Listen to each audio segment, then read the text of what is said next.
Hey, so here's the practice quiz. I'm not going to go through every question, but I'm going to go through the ones that I think are probably going to challenge you the most. And actually, I think number one is one of them.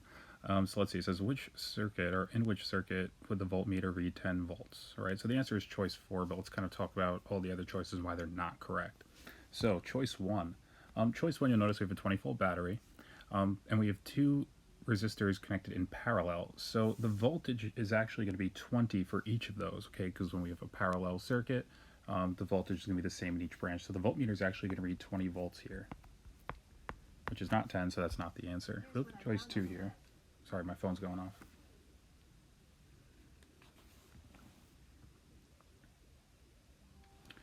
So if we look at choice two here, what we'll see is we have two resistors in series. Now, if you're looking at these and you're thinking to yourself, okay, how do I find the voltage? You can create a VIR table for this, and what you'll find is that the voltage across each one of those is 10. So, why is it not 20? Or why is that not the answer then? Because this voltmeter is measuring the voltage across both resistors. Okay, this is getting the total voltage drop of the system.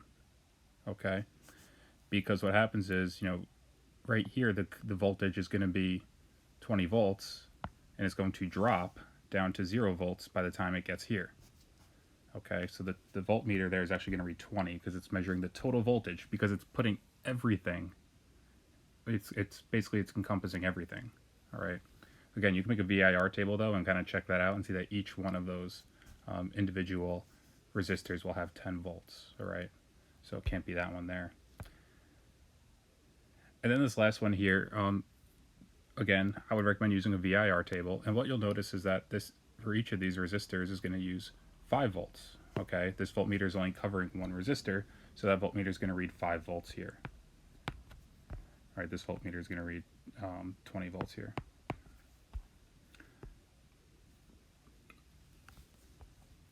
And then for this one, this is the answer. So this is a 10-volt battery, and the voltmeter is covering both resistors, so it's going to read the full voltage of the circuit. If it were only covering one of them, it would read 5 volts, but it's going to read the full voltage of the circuit. Okay. Number two, that one's pretty easy. The answers are at the end. Number three, so let's see, we have a battery, 3 lamps connected in parallel, and a switch. When the switch is open, that means the position is in now. There's electric current in, and it says lamp 1 only. So why is it lamp 1 only? Well, let's see, current flows out here, goes this way, goes this way.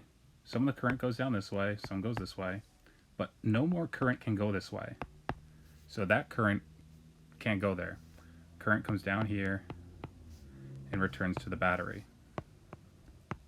There's no way the current could possibly go this way and then up. That can't happen, okay? Because again, there's this broken point here, all right? And there's no way it could go this way and over, because again, it's broken there. So only lamp 1 will light up.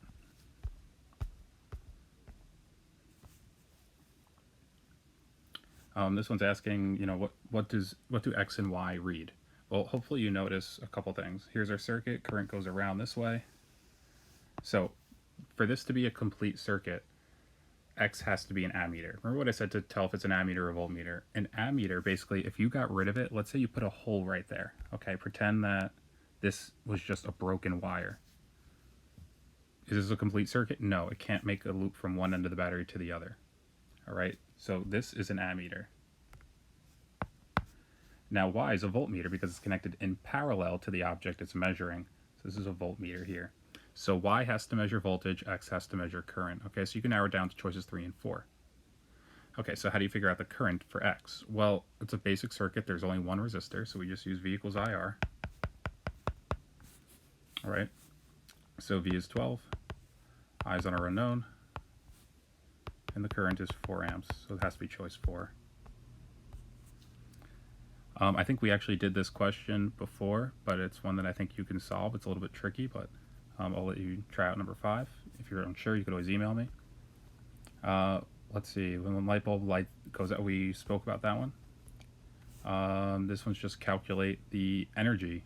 All right, we have work equals power times time, so you can use that one. That one's easy. which diagram represents the correct way to measure the current. So which one has an ammeter? Ammeters measure current, so you can eliminate these two right away.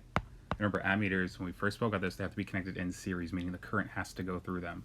So let's see. Yep, that works there. No, it doesn't work there. If we put a hole here where this ammeter is, the circuit still works. It works without the ammeter. The ammeter is useless. Actually, the ammeter creates a short circuit in that case, but not something you need to concern yourself with. Let's see. This one here, this is just work equals power times time. Find the power first, and then you got the time. This one we did in class. This one we've done before. Yeah, which one has the large equivalent resistance, so you can figure out that one. We did that one in class. It says which diagram represents the voltmeter V connected directly to measure the potential difference across R2. So voltmeters have to be connected in parallel. Okay, so this is connected in series to R2 because the same current going through the voltmeter goes through R2, so it cannot be this one here. Let's check out this circuit here. This is an interesting way this one's set up. So this is a little bit harder to see, I'll say that. The current's going to loop around this way. And the volmeter is actually going to measure the voltage across R1 and R2, so it won't give you the voltage across R2. It'll give you both. If we look at this one here, we have some current going this way, and we have some current going this way. That's connected in series to R2, so that's a problem, because the same current going through the voltmeter is going through R2. That just can't happen. If we look at this one, see some current goes through R1. Perfect. Some current leaves and goes through R2. Good. And the voltmeter is connected in parallel to R2, so this one checks out.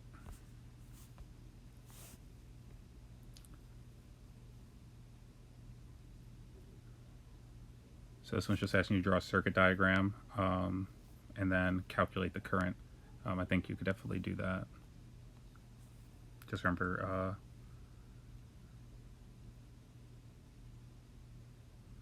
the lamp is operating at 60 watts. Oh, actually, this is a really good question. Let's do this one. So, let's see, we have 12 volt battery, and we have 0.6 amps. So actually, let me get rid of that arrow. 0.6 amps flows through a circuit that contains both a lamp and a resistor connected in parallel. So here's our lamp. Here's our resistor. Okay. So that's yours should look something like that, I guess. Let's see what else we have. So we have 60 amps. That's our or 0.6 amps. That's our total current. Okay. And the lamp is operating at 6 watts. So that's all I have. And the question is saying, what's the current flowing through the lamp? So you actually don't have to create a VIR table here, or a VERP table actually here. You just need to know some concepts. So what do we know about this lamp here? Do we know the current going through the lamp? Well, no, that's unknown. It's not 0.6, but it should be less than 0.6, right? Because some of the current's going to split and go this way. Some of the current's going to split and go this way. All right. So do we know the voltage? Well, it is a parallel circuit, so we know the voltage in each branch is 12 volts. So I'm going to say the voltage equals 12 volts for the lamp. And I'm going to say that the power equals 6 watts for the lamp. And we're looking for I. Well, we know P equals I times V, and I think you guys can finish that one on your own. Again, the answers are at the end. Determine the current in the resistor. Oh, I didn't realize there was more to this. Maybe we should have made a VERP table, which you're welcome to make. But there's an easier way to go through this. Once you get the current here, you'll find that the current equals, let's see, I equals 0.5 amps, right? So if 0.5 amps, and it's going to get a little messy, if 0.5 amps goes through this lamp here, all right, how much had to go through this resistor on the right-hand side? Well, think about it. There's 0.6 here. 0.5 goes there. How much went the other way? 0.1. But make a VERP table. It's a nice way to keep track of your work. And calculate the resistance there. Well, what else do we know? If we had a VERP table, it would be a little easier. So we know the current here is 0.1 amps. Do we know the voltage here? Yes, we do. The voltage is 12 volts. So to find the resistance, V equals IR. 12 equals 0.1 times R, and the resistance equals 120 ohms. All right. So that question, I would definitely, if I were going back and doing it now, if I realized there was more to this question, I would have done a verb table. I recommend you do it. See if you can do one and see if you can get the same answers. I might want to double check my answers though. I don't even know if those are right. Was 20, 120? Let's see.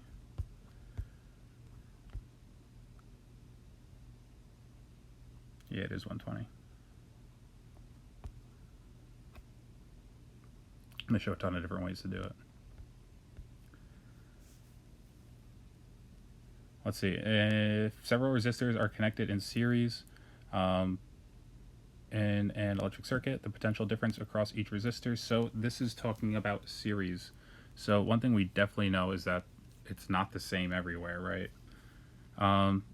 Varies directly with resistance. So let's just think about this for a moment. V equals IR.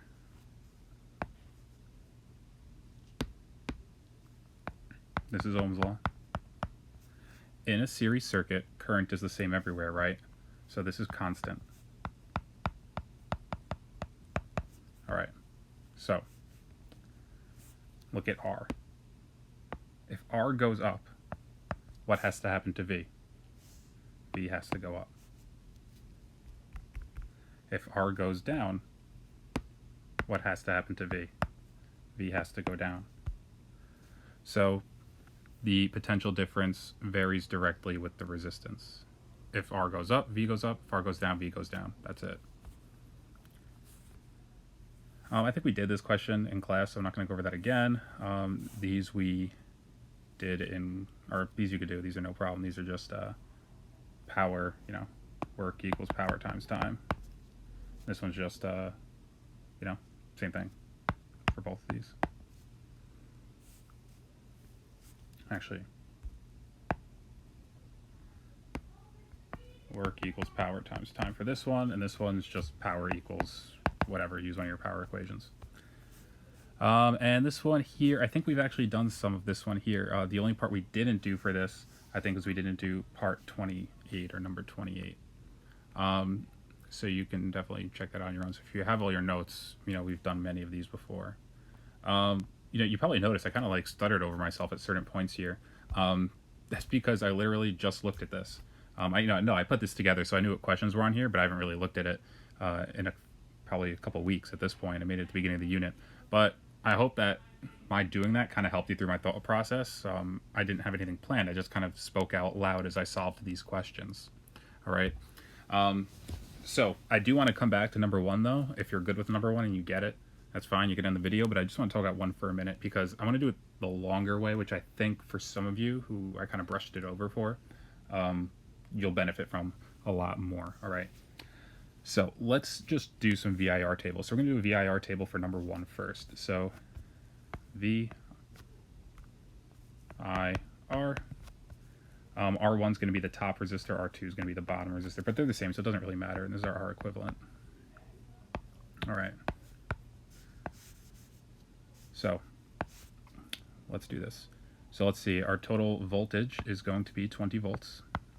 Okay, it's parallel circuit, so the voltage is the same everywhere. Okay, R1 and R2 are each 1. The equivalent resistance is, let's see, 1 over 1 plus 1 over 1 gives you 2.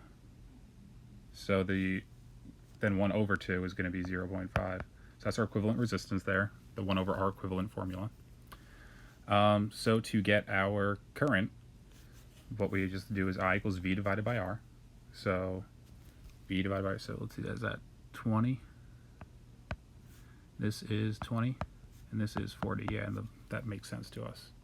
All right, so if we look here, that voltmeter is measuring the voltage across only one of them. So it's going to read 20 volts. Okay, that one's a little easier.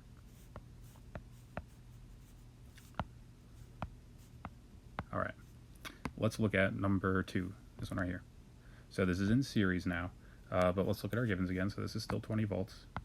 Now, not all the voltages are 20 because it is connected in parallel, or excuse me, in series. In a series circuit, voltage is the same everywhere. Current is. All right, so let's see. This is 1 ohm, this is 1 ohm. Series, we add the resistances.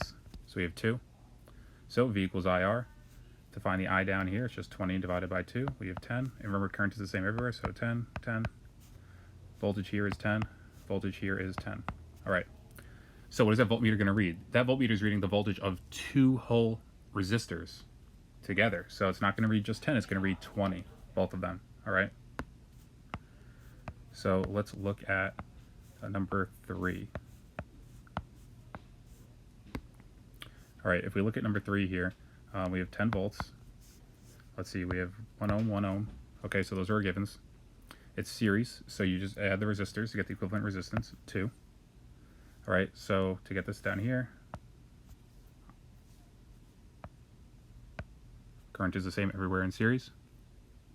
V equals IR, that's 5, that's 5. Since that voltmeter is only reading 1 resistor, it's reading 5 volts. Okay. Now, I knew it was 5 right away looking at this because I knew if there's only 2 of them and they're the same exact resistance and they're in series, each one's going to take half the voltage. But, you know, don't assume that. It's good to do the math and just do them out.